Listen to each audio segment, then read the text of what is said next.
Hey guys, sorry guys, day 12 of my, Halloween, October vlog type thing. I had a really long day, and I'm tired, and I just want to go to bed. However, except for the first day 2 and day 3, I've been really good about this.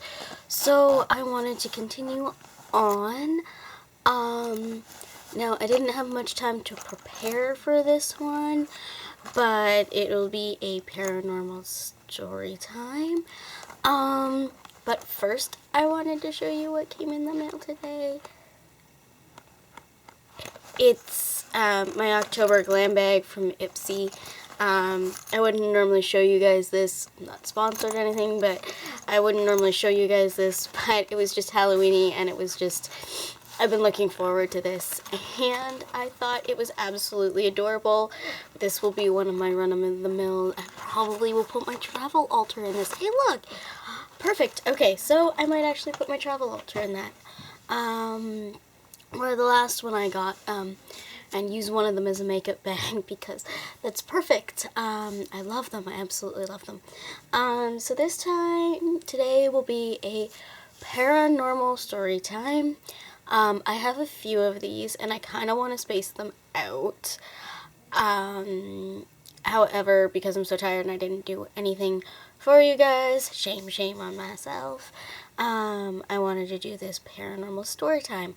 I have a lot of these. I tend to be quite personally haunted. So I have tons of these, and you will hear them throughout this channel. But there's a few that really strike a chord with me, and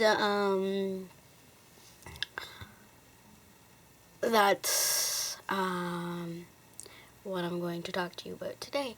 So, I talked about in my last story time this friend's house and how we had this ghosts or entity or something that was moving things around. It flipped my friend's girlfriend's laptop over. It cracked glow sticks. It was just being mischievous. Now, multiple times it had been very mischievous over different days, over different times, over different types of her visits up and things like that. It had been similar stuff. Like, they were very playful. They didn't harm any of us. Except for a couple times. And it was never me or my friend's fiance. It was always him. And it was always when he was being rude or something to us. I remember, and this is three different instances, two with his fiance and one, or girlfriend at the time, fiance now. Anyway, one that was just with me. The first time ever that it had been even remotely cruel was when we were playing Monopoly, and my friend was winning, and he was gloating about him winning, and they scratched down his arm because he felt like something like burned down his arm, and when we looked at it, he had like nail marks down his arm. The second time something happened, it was just him and me. Was it? Yes, it was just him and me, and we were hanging out, and he was lying on his bed. I was sitting in the chair beside, and he was teasing me about something, and something shoved him as hard as it could into his wall, and he smashed his head and his shoulder. And like I said, this was only the second time they had been, like, normally they're just mischievous and playing, and, you know, they hide and crack glow sticks and things like that. But this one actually physically shoved him. The third and final instance where they had been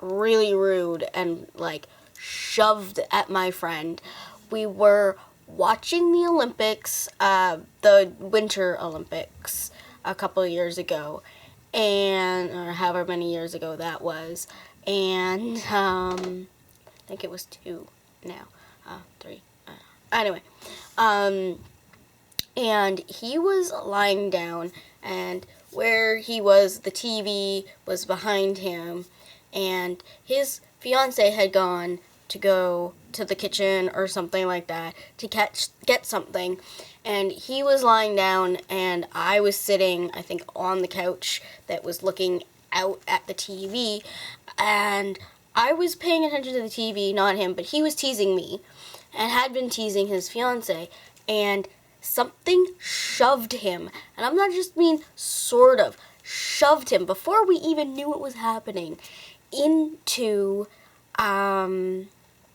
his cabinet, and those, like, nothing else besides his basement terrified me as much as those instances, because before those instances, they had been, you know, joyful, playful, like, you know, we never felt like they were going to do anything to harm us.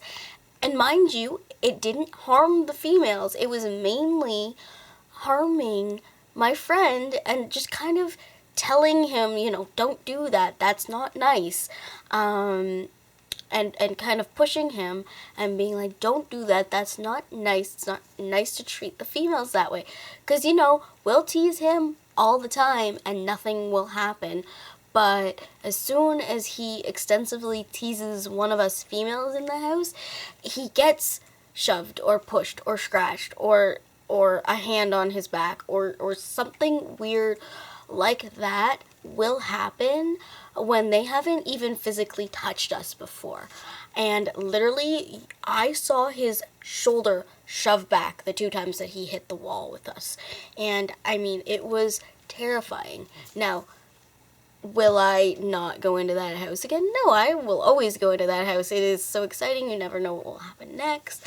It's just, you know, we're now wary that this particular entity does not like when somebody is being rude to a female, particularly my friend. So that's the one story time I have for today, and I actually have 2 so that I kind of do them as a bunch so that you're not getting like tons of different story times throughout. So I was at another friend's house, a friend's house, let's just go with, and it was friend A and friend B, and they were together, and they were in their room, and I was sleeping out on their couch, and at around 3 o'clock in the morning, okay, let's start further on in the night. We had gone to bed, and at about 3 o'clock, or 2:30 in the morning, his girlfriend had come out to use the washroom, and then normally when she uses the washroom, my friend's snoring is so bad that she has to, so she hopped on the couch beside me, and that's fine, whatever. And then half an hour later, we were kind of talking, kind of groggy and stuff like that, and we swear we heard what we heard as little children giggling and running up and down the stairs at about 3 o'clock in the morning. And I have heard this every single time I spend the night. I hear something like this. I have also seen somebody standing at the foot of the couch watching me, and a couple different other things. Also, same friend's house. My friend, when I forgot to mention this in the last one, but he was once again teasing us, and he got dice thrown at him, and he's gotten a pop can thrown at him, and the only three females that have been in the house have been sitting where he's coming out to hand us something, or, you know, he's grabbed cards or whatever, and so nobody's in there to throw something at him. And all of a sudden, like, a pair of dice once came out at him, and then another time an empty can of pop came at him. And I find it interesting that, you know, this ghost can go from extremely playful to don't do that, to don't tease or you know, snap at the females. Let them, you know, be nice to them. So anyway, those are my story times. I know it's not grand or anything today, but like I said, I'm extremely exhausted. I drove for an hour and a half down to see somebody, and then go do a little bit of shopping in this place, and in this little city, and it took me an hour and a half to get from where I was visiting to where we were shopping, and literally it should have taken me like 30 minutes maximum. So that was a little annoyance, and then I was shopping around there, and then drove home, had to get gas, so I had to start my laundry. So it is a day, and I just want to go to bed. And I mean, it's not even too late. It's almost 10, but I mean, for me, that's not very late. But I have to render this and put it up on Facebook, so I will see you guys tomorrow. Blessed be, and keep crafting, witches.